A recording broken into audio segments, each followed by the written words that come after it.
Perintah Kaisar Naga. Bab 3415-3417. Bab 3415, pria macam apa dia?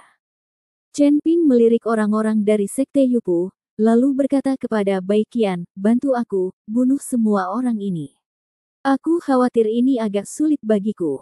Bai Qian berkata jujur, tidak akan sulit jika kamu memasukkanku ke dalam, kata Chen Ping dengan ekspresi dingin.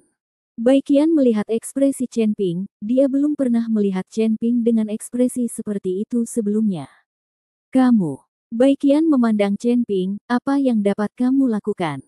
Chen Ping tidak berbicara, tapi perlahan mengeluarkan pedang pembunuh naga. Tubuh emas yang tidak bisa dihancurkan terus berkedip dan dengan cepat menutupi seluruh tubuh Chen Ping.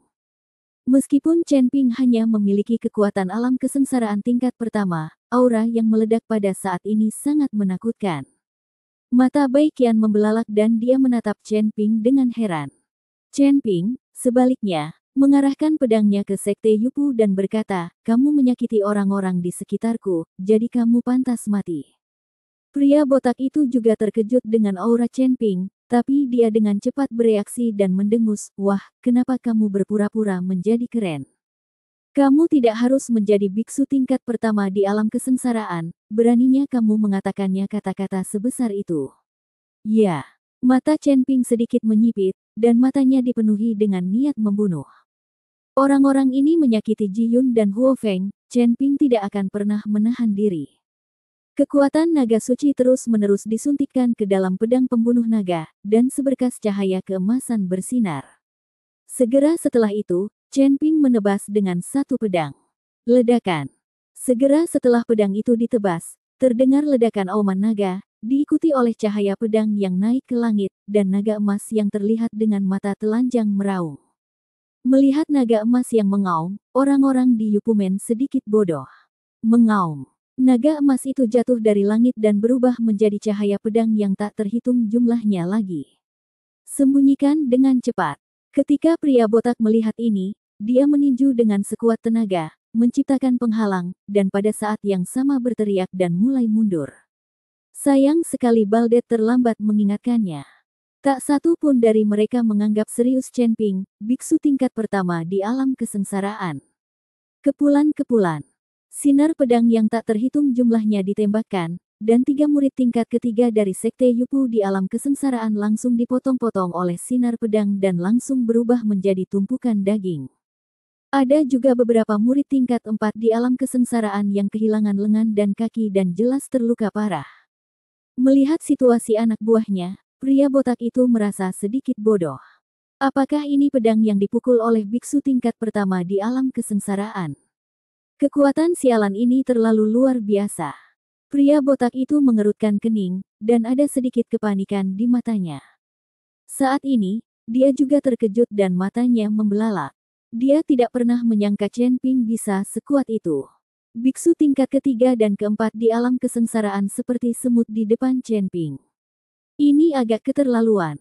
Aku tidak menyangka kamu menjadi begitu baik, tidak heran kamu bisa melakukannya beberapa kali sehari tanpa masalah.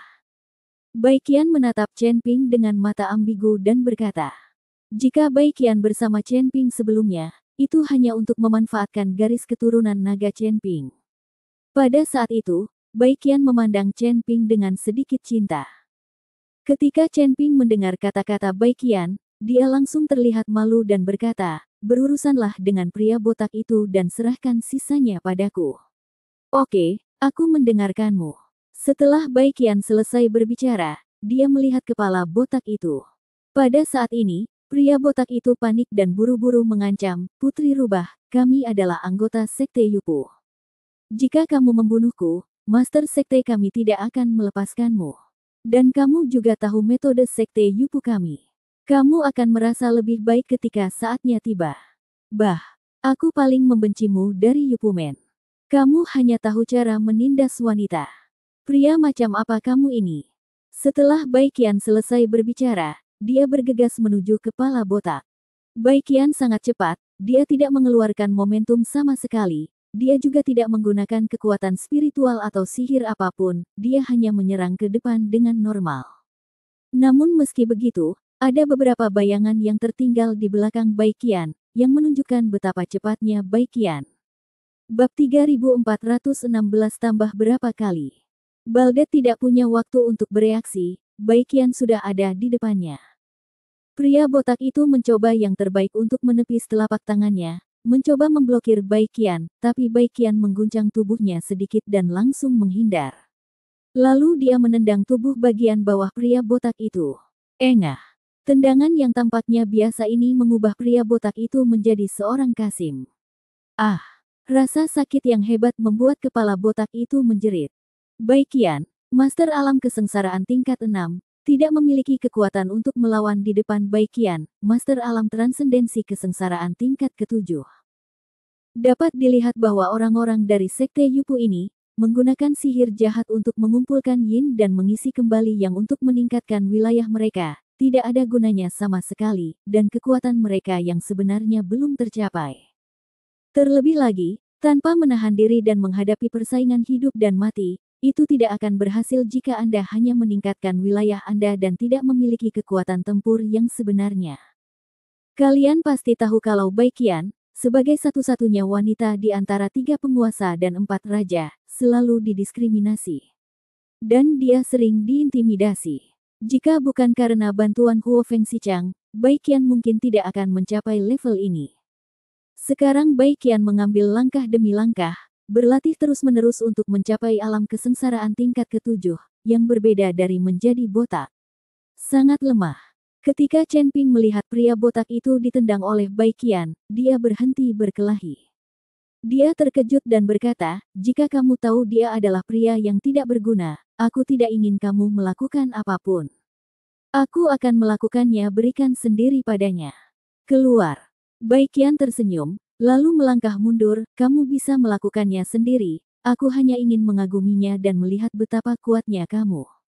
Chen Ping tersenyum dan bergegas maju dalam sekejap dengan pedang pembunuh naga di tangan. Menghadapi beberapa biksu yang berada di alam kesengsaraan tingkat ketiga dan keempat, Chen Ping sudah percaya diri.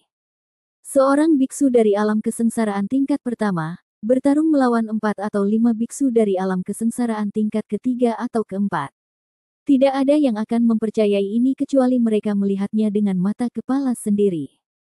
Sekarang Baiqian melihatnya dengan matanya sendiri, dia harus percaya pada Chen Ping, orang ini memang memiliki bakat. Beberapa menit kemudian, semua biksu dari Yupumen jatuh ke tanah. Chen Ping tidak membunuh mereka, dia hanya memotong tangan dan kaki mereka. Menyingkirkan pedang pembunuh naga, Chen Ping memandang Tuan Miao dan Kai Hongwei. Orang-orang ini langsung mengerti dan bergegas maju dengan senjata di tangan, mencincang orang-orang dari Sekte Yupu menjadi beberapa bagian. Chen Ping sengaja menahan diri agar Tuan Miao dan yang lainnya membalas dendam. Setelah membunuh orang-orang di Yupumen, Tuan Miao dan Kai Hongwei menemukan Chen Ping dan berdoa, Tuan Chen, tolong bantu menyelamatkan Miao Miao dan Qianan secepat mungkin. Jangan khawatir, aku akan segera pergi dan membiarkan api Phoenix memimpin. Kalian bisa mencari tempat untuk beristirahat di sini. Chen Ping meminta Huo Feng memimpin jalan untuk menyelamatkan Miao Miao dan Kai Qianan. Yang lain istirahat, lagi pula banyak orang yang terluka, dan mengikuti mereka juga akan menambah beban. Terima kasih banyak, Tuan Chen. Tuan Miao dan Kai Hongwei berlutut lagi di hadapan Chen Ping. Chen Ping buru-buru membantu mereka berdua berdiri. Chen Ping, saya datang ke medan perang para dewa dan iblis ini untuk mencari harta karun, bukan untuk menyelamatkan orang. Apakah Anda lupa bagaimana Anda berjanji kepada saya? Apakah kamu pikir kamu mampu sekarang dan tidak membutuhkanku lagi? Baiqian berkata sangat tidak senang. Anda membuang-buang waktu untuk menyelamatkan orang lain. Anda harus tahu bahwa di medan perang ini, waktu adalah yang paling berharga. Jika kamu tidak mengikutiku, aku tidak akan bisa menghadapinya sendiri. Paling buruk, aku bisa terus meningkatkan jumlahnya. Chen Ping tidak punya pilihan selain menjual tubuhnya lagi. Paling buruk, tambahkan beberapa kali sehari, Anda tidak bisa mengabaikannya begitu saja. Tuan, berapa kali saya harus menambahkannya? Huo Feng bertanya dengan rasa ingin tahu. Jangan tanya, ini rahasia kita berdua. Chen Ping tidak membiarkan Huo Feng bertanya lagi. Huo Feng memandang Bai Qian dan berkata, "Putri Rubah, rahasia apa yang kamu miliki dengan tuannya? Mengapa kamu masih begitu misterius?" Bab 3417 Memindahkan bala bantuan. Apapun yang terjadi, demi kami, kamu harus membantu menyelamatkan orang, karena kedua gadis itu juga temanku. Huo Feng meminta Bai Qian untuk pergi bersamanya. Akan sulit bagi Chen Ping sendirian untuk menyelamatkan Miao Miao dan Kai Qianan dari Yupumen. Ketika Bai Qian melihat Huo Feng memohon belas kasihan, dia hanya bisa menganggukkan kepalanya dan berkata, "Oke, demi kamu, aku akan membantumu dalam hal ini, tapi aku juga membutuhkan bagian dari peri milikku." "Tidak masalah." Chen Ping langsung setuju. Tanpa bantuan ahli seperti Bai Qian, bahkan jika Chen Ping dan yang lainnya menemukan cara untuk menyelamatkan Miao Miao dan Kai Qianan, hampir mustahil untuk menduduki tambang peri. Mereka tidak dapat bertahan, lagi pula, banyak dari mereka yang terluka parah, dan Chen Ping masih waspada terhadap Qi Pei Jia yang menemukannya. "Ayo pergi." Melihat Chen Ping setuju, Bai Qian setuju untuk ikut. Huo Feng memimpin mereka berdua menuju tambang peri. Mereka bertiga sangat berhati-hati sepanjang jalan. Tidak jauh di depan, Huo Feng menunjuk ke depan dan berkata. Pada saat ini, Chen Ping juga dengan jelas merasakan bahwa suasana di area ini berbeda dari tempat lain. "Ayo kita menyelinap dan jangan mengingatkan orang lain." Chen Ping memperingatkan. Bagaimanapun, mereka ada di sana untuk menyelamatkan orang, bukan untuk berkelahi. Jika mereka ditemukan oleh pihak lain, mereka akan menjadi sangat pasif. Mungkin nyawa Miao Miao dan Kai Qianan akan dalam bahaya. Mereka bertiga menyembunyikan aura mereka dan diam-diam mendekati tambang peri. Segera mereka bertiga sampai di lereng bukit, dan kemudian melihat tidak jauh dan menemukan sebuah lubang besar di pegunungan di depan, dan di pintu masuk lubang tersebut, ada 5 atau 6 biksu yang berpatroli bolak-balik. Gua ini adalah tambang abadi. Kami menemukannya secara tidak sengaja. Awalnya kami ingin mendapatkan biji abadi lagi, tetapi kami tidak ingin ditemukan oleh orang-orang dari Sekte Yupu dan mulai memburu kami. Huo Feng memandang biksu Jade Pumen tidak jauh dari sana, mengertakkan gigi dan berkata, "Jika saya tidak diturunkan ke dunia sekuler, saya akan memotong semuanya menjadi beberapa bagian." "Apa? Kamu sudah bertahun-tahun tidak bertemu denganku. Apakah kamu sudah terlempar ke dunia sekuler?" Bai Qian di samping bertanya dengan heran.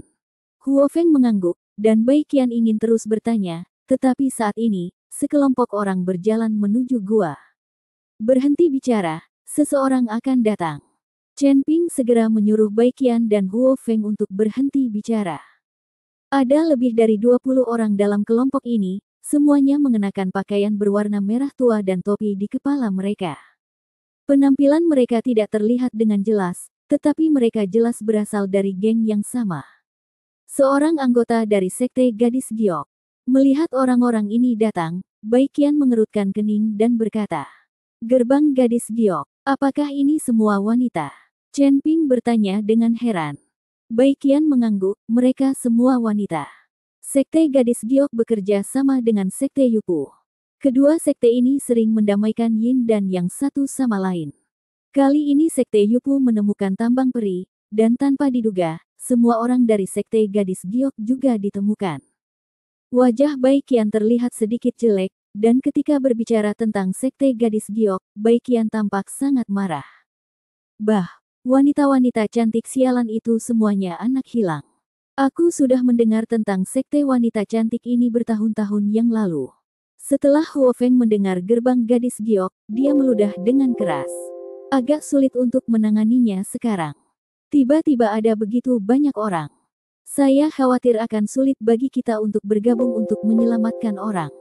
Chen Ping mengerutkan kening, "Saya tidak tahu apa yang terjadi pada Miao Miao dan Kai Qianan." Melihat ekspresi Chen Ping yang gelisah, Bai Qian berkata, "Kalian berdua tetap di sini sementara aku mencari bantuan. Kita hanya bertiga, dan kita tidak bisa menangani situasi ini." Bai Qian berencana mencari anggota 3 penguasa dan 4 raja lainnya, sehingga dia tidak perlu mengkhawatirkan orang-orang dari Sekte Yupu dan Sekte Yunfei. "Cepatlah, sudah terlambat. Aku khawatir terjadi sesuatu pada kedua gadis itu." Chen Ping berkata pada Bai Qian. Aku tahu. Setelah Bai Qian selesai berbicara, dia berbalik dan menghilang tanpa jejak.